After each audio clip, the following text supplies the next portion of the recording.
अस्सलामु अलैकुम नाजरीन, खेमन में आपका खैर मकदम है। मैं हूँ साबिर अयूब। नाजरीन, ईद की आमद है। ईद जो अहली इस्लाम के लिए होती है वो दो किस्म की होती है। एक ईद जो पहली शवाल को मनाई जाती है वो ईद उल फितर है, जब मुसलमान रोज़े रखते हैं और उसके बाद जो खुशी मनाते हैं उसको ईद उल फितर बोलते हैं। और इसके दो महीने और 10 दिन के बाद यानी कि 10 ज़िलहज को वह ईद उल दुहा मनाते हैं। इसको मुल्क में बकरा ईद भी कहते हैं और आम तौर पर कश्मीरी में इसको बड़ी ईद कहते हैं। इसकी इफादियत ये है कि ईद उल ज़ुहा पे कुर्बानी करनी होती है, जो एक आम इंसान के लिए सुन्नत है, और अगर कुछ अहादीस में सुन्नत मुअक्कदा भी कहा गया है। और अगर हज के दौरान कुर्बानी करनी होगी तो वो फ़र्ज़ होता है। इस तरह से जो पैगंबर हज़रत इब्राहीम अला नबीना अलैहिस्सलातु वस्सलाम की याद हम ताज़ा करते हैं, उस याद को बराबर क़यामत तक याद किया जाएगा, क्योंकि जब उन्होंने अल्लाह ताला की आज़माइश पर अपने फ़र्जंद को सामने रखकर उसको ज़बह करना चाहा तो अल्लाह ताला ने उसके बदले उसको इनाम देकर जो उसकी याद है ये बाज़ाब्ता तौर पर याद की जाएगी क़यामत तक। और इस पर ज़्यादा फौकियत फिर पैगंबर आखिरी ज़मान सल्लल्लाहु अलैहि वसल्लम उन्होंने भी इसको ज़्यादा फौकियत दी और अपने पीरियड में इन्होंने बहुत सारी कुर्बानियाँ दी है। आज इस ईद उल ज़ुहा की इफादियत क्या है और इस पर कैसे कुर्बान किया जाना चाहिए, जो जानवर लाया जाएगा उसका हक़ किस पे है और किसके नाम इसकी कुर्बानी रखी जाएगी, आज हमारे साथ यहाँ मरकज़ी जामिया मस्जिद बीहामा के इमाम हाई पीर गुलाम मुहिउद्दीन कुरैशी साहब है। इनसे आइए पूरी तरह से तफसीलात सुनते हैं कि कुर्बानी के क्या अहकामात हैं। इमाम साहब, आपको हमारे प्रोग्राम में खुशामदीद है। ये जो कुर्बानी का मसला है, कुर्बानी हज़रत इब्राहीम अला नबीना अलैहिस्सलातु वस्सलाम के पीरियड से शुरू हुई है और बराबर क़यामत तक जारी रहेगी। तो कुर्बानी जो करनी होती है इसके क्या उसूल है और कैसे और किस पर वाजिब है? बिस्मिल्लाहिर्रहमानिर्रहीम। मैं मकसद टीम का शुक्रिया अदा करना चाहता हूँ कि उन्होंने मुझे इस मौके पर यहाँ पर कुछ बोलने की इजाज़त फरमाई। अल्लाह ताला इनके मकसद को, इस तंजीम को कामयाब करें। चूँकि ईद उल कुर्बान में चंद दिन बाकी रह गए हैं। हज़रत इब्राहीम अला नबीना अलैहिस्सलातु वस्सलाम को 80 साल की उम्र में जब फर्जंद हज़रत इस्माईल अता किया गया तो अल्लाह ताला ने बहुत बड़ी आजमाइशों के बाद जब इसको ये बच्चा अदा किया तो इसके बाद अल्लाह ताला ने अपने हबीब हज़रत इब्राहीम को कहा कि इस बच्चे को आप अल्लाह की राह में कुर्बानी करें। 3 दिन मुसलसल ख्वाब देखने के बाद हज़रत इब्राहीम अलैहिस्सलातु वस्सलाम ने अपने बेटे हज़रत इस्माईल को ये बात सुना, ये ख्वाब सुनाया। तो बच्चा भी ऐसा होना चाहिए, बच्चा भी नेकोकार होना चाहिए।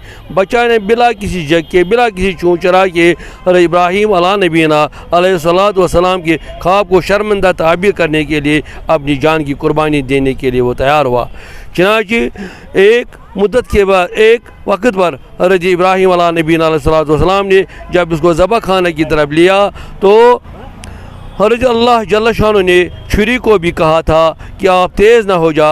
और जब हज़रत इब्राहीम अला नबीना अलैहिस्सलातु वस्सलाम ने अपने बच्चे को लिटाया तो जब छुरी चलाई तो अल्लाह के हुक्म से छुरी न चली, लेकिन ख्वाब उन्होंने शर्मिंदा ताबीर कर दिया। तो अल्लाह ताला ने इसके बदले एक दुम्बे को जन्नत से भेजा और इस दुम्बे को कुर्बान कर दिया गया अल्लाह की राह में। और इस तरह जो इब्राहीम का ख्वाब शर्मिंदा ताबीर हुआ, सच्चा ख्वाब ताबीर हुआ। तो तब से लेकर आज तक हुज़ूर सल्लल्लाहु अलैहि वसल्लम के ज़माने में भी और आज हम मुसलमानों पर भी ये हज़रत इब्राहीम और हज़रत इस्माईल की कुर्बानी को याद ताज़ा करने के लिए ये कुर्बानी हर साल दी जाती है। चनांचे इसके कुछ लवाज़िमात हैं। जो शख्स साहिब अतात हो, साहिब इस्तात हो, उसको क़ुव्वत हो, उसको ताकत हो, उसको ऐसा पैसा मौजूद हो अपने।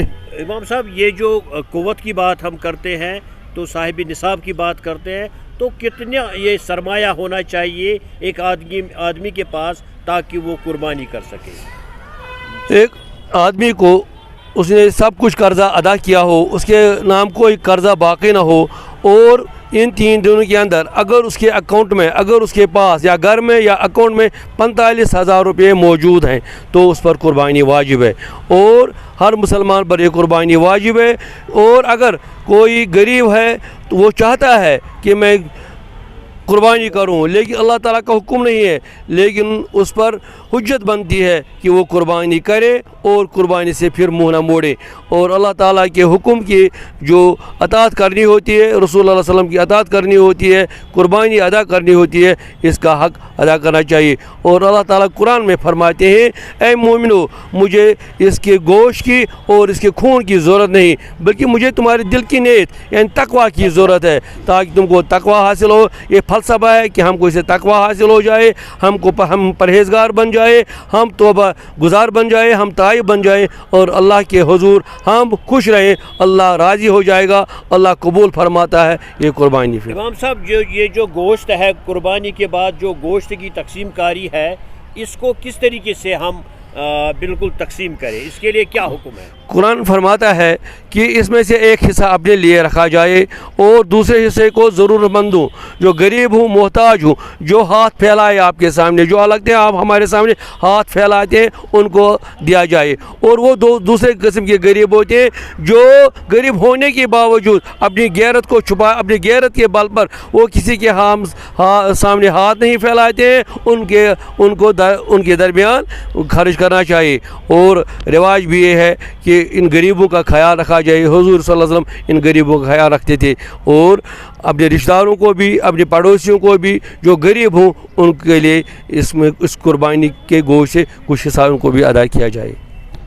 یہ تھے مرکزی جامعہ مسجد کے امام ہائی پیر غلام محی الدین، جو بات کر رہے تھے قربانی ایک دکھاوے کی بات نہیں ہے، بلکہ قربانی خون گرانے کی بات نہیں ہے۔ انہوں نے یہ بھی کہا یہ گوشت تقسیم کرنے کی بات ہی نہیں ہے، بلکہ یہ تقویٰ ہے۔ اللہ تعالیٰ کو کسی بھی حالت میں کسی کا گوشت، کسی کا خون یہ اگر پسند ہے، لیکن یہ ضروری نہیں ہے کہ اس خون بہانے کے بعد یا گوشت تقسیم کرنے کے بعد اس کی جو قربانی ہے وہ منزل مقصود تک پہنچے گی، بلکہ اس میں اندر سے جو تقویٰ ہے، یہ تقویٰ ہے جو تقویٰ حضرت ابراہیم علیہ نبینا علیہ السلام نے پیش کیا تھا اپنے مولا کی بارگاہ میں، اور اسی کو یہ سلسلہ ملا تا قیامت یہ سنت اس کی جاری رہے گی۔